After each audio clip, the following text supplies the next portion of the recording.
Está con nosotros el señor Leandro Santoro. Primera semana de gobierno de Javier Milei. ¿Qué es? ¿Es un ajuste? ¿Es un plan? ¿Qué es? ¿Qué estás viendo y qué riesgo ves vos? Bueno, primero buenas noches. Obviamente es un ajuste motorizado por una devaluación furiosa, por un tarifazo y por un impuestazo también, incumpliendo compromisos electorales. Y el peligro es la recesión o la depresión económica. Me parece que el peor escenario es cuando la gente pierde el laburo y las cosas suben de precio. Y no me parece que sea algo tan imposible de alcanzar en el mediano plazo. Está bien, pero algo de todo esto, o sea, Milei gana por el fracaso del gobierno, sobre todo en la pelea contra la inflación, el famoso 130 y pico % de inflación. Sí. Algo de todo esto, el gobierno de Massa, si hubiera ganado, lo hubiera tenido que hacer. ¿Qué diferencia pensás que hubiera habido? Mira, que la economía hay que recalibrarla, no tengo ninguna duda. Inclusive te voy a decir una cosa, cuando uno habla de ajustes, que son necesarios siempre, porque siempre hay ciclos económicos y políticos que te obligan a retocar cosas, no necesariamente tiene que pensar en recortes o en tirar todos los indicadores para abajo. Yo, por ejemplo, creo que el salario está retrasado, que era necesaria una corrección del tipo de cambio, coincide. Sí, pero vamos en el sentido contrario. Por eso. El salario está retrasado, pero se va a retrasar más. Bueno, pero vamos al... O sea, Alberto pierde porque los salarios estaban bajos. Sí, claro, y de hecho yo creo que... Y la inflación los devoraba. Son 8 años donde la pérdida del poder adquisitivo del salario son 20 puntos, Rolo.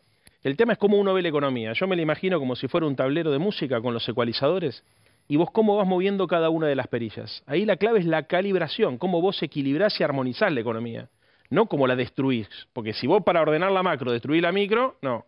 Ahora, ¿qué se requiere para poder hacer una armonización de la economía argentina, donde la macro se pueda ordenar y al mismo tiempo la micro pueda subsistir y reacomodarse? Un acuerdo político.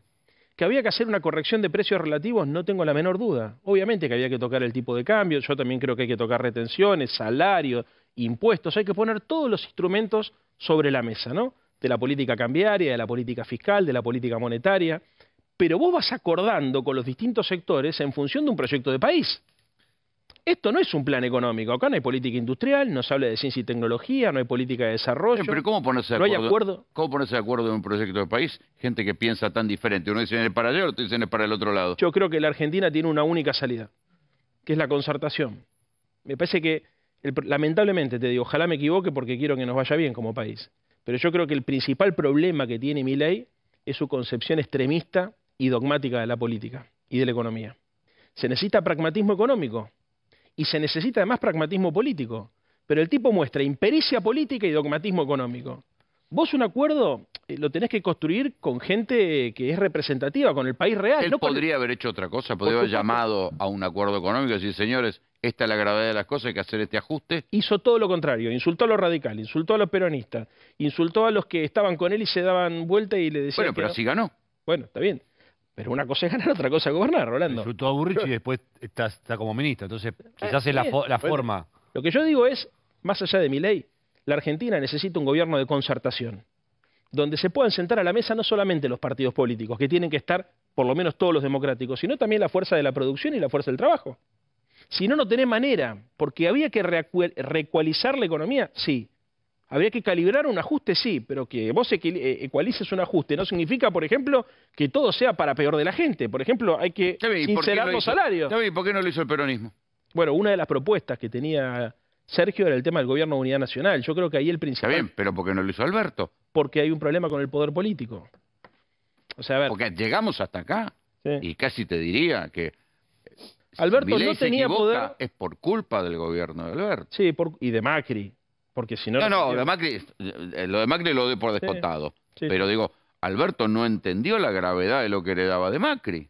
Mirá, yo lo dije en varias oportunidades tratando de cuidar la imagen del presidente porque me parecía que no era prudente que uno para salvarse... No, pero ahora ya es debate. Ahora es debate histórico. Yo creo que el gran problema que signó a la gestión de Alberto Fernández fue su dificultad para comprender cómo se construye y cómo se administra el poder. Porque vos con el primero que tenías que acordar era con el propio peronismo. O sea, él estaba obligado a conciliar con Cristina y con los gobernadores y con la CGT. Y después tendría que haber abierto el diálogo hacia otros sectores no peronistas. Acá hay que terminar con esta grieta polarizante, porque con este esquema de grieta polarizante no hay país. ¿El gobierno, a ustedes en el gobierno, los consumió la pelea interna? Es que a ver, yo no estuve en la mesa de negociaciones. No, yo sé. Sí. Pero sí, fuiste candidato. Sí, claro. pero por eso me cuesta opinar, o sea, hago la salvedad no para no opinar, sino para decir desde dónde yo la vi. A mí me parece que no estaba claro lo que se quería hacer, estaba claro lo que no se quería hacer, a dónde no queríamos ir, pero no lo que se quería hacer. Yo creo que hubo algunas definiciones de Alberto que fueron poco felices, por ejemplo, cuando él dijo que no creía en los programas económicos. Se lo dije personalmente, o sea, no lo dije públicamente porque era debilitar la imagen del presidente. Después creo que se desaprovecharon oportunidades. El Consejo Económico y Social es un lugar donde uno debería tratar de construir esos acuerdos. O sea, a ver, Rolo, yo me formé en el alfonsinismo. Y Alfonsín creo que fue uno de los responsables de la salida de la mayor crisis del 2001, con el acuerdo que hizo con el presidente Duhalde. En más de una oportunidad he dicho lo mismo. Para mí Duhalde fue un gran presidente, un pésimo expresidente, pero un gran presidente de la nación, y entendió la gravedad de la crisis, se sentó, logró convocar a todos los sectores a la mesa de negociación, en la mesa del diálogo argentino, y empezó a construir una salida de una crisis que parecía imposible. Para mí, la Argentina tiene que ir hacia ese camino, hacia el camino de la concertación. Y hay que tratar de minimizar las diferencias. Yo, desde hace mucho tiempo que vengo incluso bajando el tono de la crítica que tengo con el PRO. Vos fíjate que en la campaña electoral yo hacía distinciones. De hecho, fue una campaña electoral en la Ciudad de Buenos Aires que fue bastante civilizada para lo que es el parámetro promedio de la discusión política en la Argentina. Y básicamente es porque nosotros vislumbrábamos que era imprescindible no romper la confianza y las relaciones personales. Yo te decía fuera de cámara, para mí uno de los principales problemas que tiene la política argentina es que está sobredeterminada por lo personal. Que los rencores personales no permiten hacer política. Rencores personales, vanidad. Y esa sobredeterminación de lo personal lleva a la irracionalidad y a la irresponsabilidad. Entonces, hoy la dirigencia política argentina, desde mi perspectiva, en general, porque siempre es malo hacer una generalización, entonces tengo que hacer una distinción, pero yo como conducta lo veo, tiene una cuota de irresponsabilidad y de infantilismo que me asusta. ¿Viste? Mucha irresponsabilidad, cualquier cosa se dice, se golpean por debajo del cinturón. Sí, se escribe en Twitter, después se borra el tweet. A ver, y yo he caído en esa situación más de una oportunidad, o sea, no es que me pongo, viste, arriba un púlpito, digo, pero hay que desandar este camino, porque la polarización extrema, no, a ver, siempre se dice, la Argentina no tiene tanto un problema económico como un problema político. Vos pensás que este año va a ser, el año que viene, va a ser un buen año para la Argentina. No tenemos sequía, o sea, el campo va a responder bien. Los términos de intercambio son positivos para nuestro país. Y el gasoducto se va a hacer sentir. Exactamente, el gasoducto se va a hacer sentir. O sea, hay posibilidades para que por primera vez en nuestra historia podamos empezar a resolver el principal problema macroeconómico, que tampoco lo aborda Javier Milei, porque la derecha no lo ve, que es la restricción externa, la ausencia de dólares. ¿Sí? O sea, para la derecha el problema de la inflación es solamente un problema de sobrante de pesos o de déficit fiscal. Bueno, es eso en una parte y en otra parte es que faltan dólares. Sí, perfecto. ¿Qué tal, Santoro? ¿Cómo le va? Bien, ¿usted? ¿Cómo se puede, a qué velocidad cree que se puede acelerar la crisis con esta inflación? Porque viendo la semana anterior nosotros a la devaluación de Caputo del 120%, 118%, ya habíamos algunas empresas y algunos rubros que había un aumento de precios de 90%, 120%. Todavía no se pasó este 120%, que todas las empresas todavía están sorprendidas a ver qué van a hacer con esto. Entonces, la gente votó en gran parte a Milei porque quería que le resuelva el problema de la inflación. Y lo que va a pasar es que va a pasar lo contrario, se va a acelerar la inflación ahora. Pero esto el propio Milei dice. Lo mismo Milei dice que hay que pasar por esto. ¿Qué paciencia cree que tiene la gente? Porque si recordamos justamente el tema de la Rúa, cuando la cosa se fue de madre, estaba, bueno, justamente Bullrich era parte de ese gobierno y todo, no fue con el peronismo en sí, fue con la gente en general. El peronismo terminó partido en tres en aquel momento después. Sí. Entonces ahora, ¿cómo puede reaccionar la gente? Porque no pareciera que la gente vaya, no es que siga un partido, siga nadie, la gente, así como se enojó y no votó a Massa del todo, votó una parte, pero votó mayoritariamente a Milei. ¿Cómo puede reaccionar hoy si ve que se le licúa el salario del 50% en 2 meses? Hay que decir, yo la percepción que tengo que hasta ahora Milei todavía tiene crédito con la sociedad. Uno ve... Pero no pasó a precios. Okay. Hasta ahora todavía tiene crédito con la sociedad. Y lo va a tener por unos meses. Y lo va a tener, yo creo que lo va a tener, exactamente. Por eso creo que hay que ser muy cauto con esto. En segundo, creo que depende mucho de la cantidad de aciertos o de errores políticos que tenga Milei y su equipo más íntimo. Porque a mí me preocupa mucho la gestión política. Hay mucha impericia política. La gente se puede bancar, por ejemplo, situaciones de restricción si ve que los que están arriba tienen control de la situación. Por ejemplo, hoy fue un día negro para Milei. No solamente fue a la cancha de Boca y lo putearon, sino que apareció disfrazado de Rambo en el medio del quilombo que tienen los bahienses, ¿viste? Y no le dio ninguna solución y se fue a la mierda. Eso decíamos, que no, le dijo, ustedes tienen los elementos necesarios para arreglársela. Está bien, pero se va a recordar el día 20 Ahora, eso tiene un impacto en la tolerancia social. Sí. Negativo. Claro. ¿Me entendés? Porque si vos lo ves al presidente que resuelve quilombo, o que está centrado, o que las intervenciones públicas que tiene van en la dirección que vos querés, bueno, fenómeno. Pero para mí, si el tipo vuelve, y se lo digo hasta como consejo, porque yo no soy de los que dice ojalá que le vaya mal a Milei. Yo quiero que le vaya bien a Milei, que le vaya bien a la Argentina, perdóname, y quiero estar equivocado. Te juro, ¿eh? Yo creo que no hay posibilidad que con estas ideas te vaya bien, pero quiero estar equivocado y pedirle disculpas. Anunciada para el 20 de diciembre que justamente recuerda la masacre de Plaza de Mayo por lo que fueron condenados los secretarios de seguridad de ese momento. Bueno, ahora ya la anunciación, de la marcha va a estar, la gente va a ir a protestar y los anuncios que hace Bullrich son como de ir a un choque y a un conflicto. Entonces digo, da la idea de que esto puede no pasar nada o da la idea de que quieren probar a ver hasta dónde llega, de ir midiéndose a ver hasta dónde llegamos. Ahí te voy a sorprender, porque yo creo que no hay que pisar el palito. Claro. No, yo no estoy diciendo mi percepción es que, así como te digo que hoy fue un día negro, creo que si el campo nacional y popular o la izquierda llegaran a cometer el error de caer en la provocación del gobierno y el gobierno lo reprime, al revés de lo que el sentido común de una generación indica, que, bueno, entonces bajen las encuestas, puede llegar a subir. Porque la gente también está hinchada a las pelotas de que la Argentina sea... déjame cerrar la idea. Piquete permanente. Exactamente, pero mi percepción es que hay que terminar con esto de los péndulos extremos. ¿Viste? O no se puede andar por Buenos Aires si es un quilombo todo, o te dicen que te van a cagar a trompadas si haces cualquier... Eso, digamos, no funciona en los países. Imagínate en Francia haciendo este planteo. Al día siguiente tenés incendiada París. ¿Se entiende? Pero insisto con lo mismo, y entiendo perfectamente que la gente, porque soy porteño y además fui candidato a jefe de gobierno y por donde iba hablaba con las personas que se veían más afectadas por la intensidad de la protesta social.